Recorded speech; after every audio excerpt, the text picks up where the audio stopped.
Welcome to The Explainer. Today, we're digging into one of the most confusing and frankly frustrating car problems out there.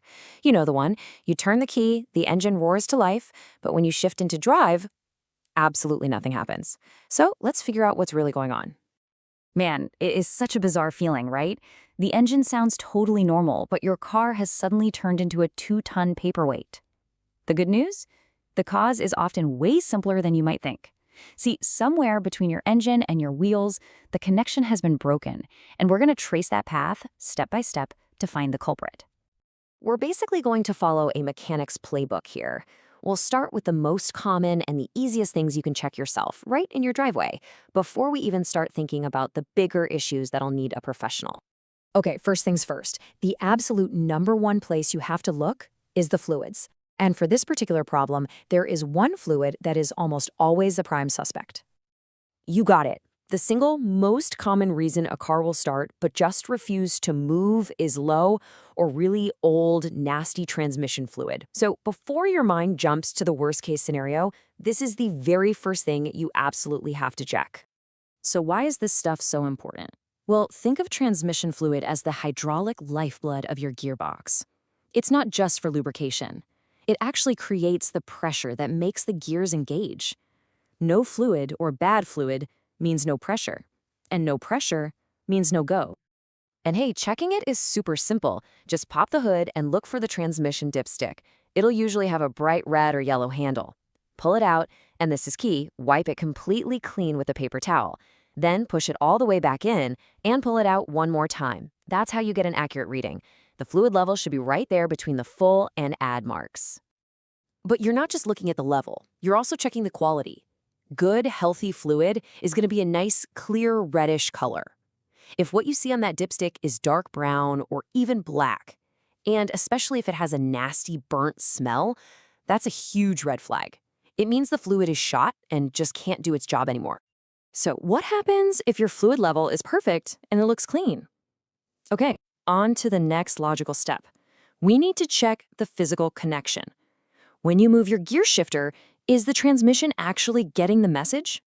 The next time you're in the driver's seat, really pay attention to the feel of the shifter. I mean, does it have that normal, satisfying clunk as it moves between gears, or does it feel kind of light, floppy, almost like it's not connected to anything at all? That physical feedback is a massive clue.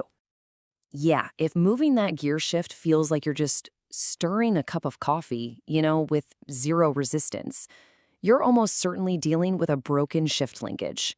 You're doing your part inside the car, but the message is getting lost in translation. See, there's a simple cable that connects that lever in your hand to the transmission. If that cable snaps or just pops off its little connector, the transmission has no idea what you want it to do. Now, this is a job for a mechanic, but the good news is it's usually a much, much cheaper fix than a major transmission overhaul. All right, so let's say the fluid is good and the shifter feels totally normal. Now we have to look even further down the drivetrain. The power is leaving the transmission, but is it actually making it all the way to the wheels? I want you to think back to the exact moment the car stopped working.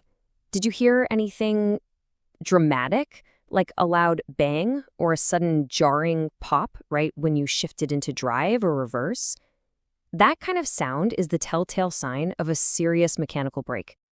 That loud pop is pretty unmistakable. It's the sound of something in the drivetrain giving way, and it's often followed by this awful metallic clanking or grinding noise as, say, a broken axle just spins around uselessly, completely disconnected from the wheel. So what we're talking about here are things like the axles or the drive shaft. They're the final links in the power chain.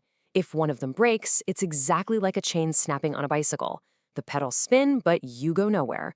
This is definitely a job for a pro. That broken part has to be replaced. Okay, we've covered all the most likely external problems. Now, we have to venture inside the transmission itself. And this, I gotta tell you, is where things get a lot more serious and a lot more complex. And let's be absolutely crystal clear about this. If you've checked everything else and you suspect the problem is inside the transmission, your work here is done. Seriously, this is where you put your tools down, pick up the phone, and call for a tow. It's time for a professional. Inside that big, complex metal box, any number of critical parts could have failed. It could be the torque converter, that's what connects the engine to the transmission, or it could be the internal clutch packs that actually grab the gears. And if you have a four-wheel drive vehicle, you've got a whole other component, the transfer case, that could be the issue. And this is exactly why you need a professional diagnosis. Let's be real, transmission work can be really expensive. You need an expert to pinpoint the exact failure before you even think about committing to a major, costly repair. Whew, okay, that was a lot to cover. So let's boil this all down into a super simple, easy-to-remember action plan for what to do if this ever happens to you. Here's your game plan. It's just 3 steps. 1. Check the transmission fluid, level and color. 2. Be a detective. Pay attention to any strange feelings from the shifter or any loud noises you heard. And 3. Armed with that info, call a professional and tell them exactly what you found. And finally, this is probably the most important piece of advice I can give you. The second you realize your car isn't moving, just stop. Stop trying to make it go. Revving the engine or trying to slam it into gear is not going to help, and you could very easily turn a relatively simple problem into a catastrophic, wallet-destroying one. So we'll leave you with this little thought. What's the one car fluid that most people forget even exists, but is absolutely essential for your car to go anywhere at all? Well, as we've seen today, that's very often the first and last place you need to look. Thanks for tuning in to The Explainer.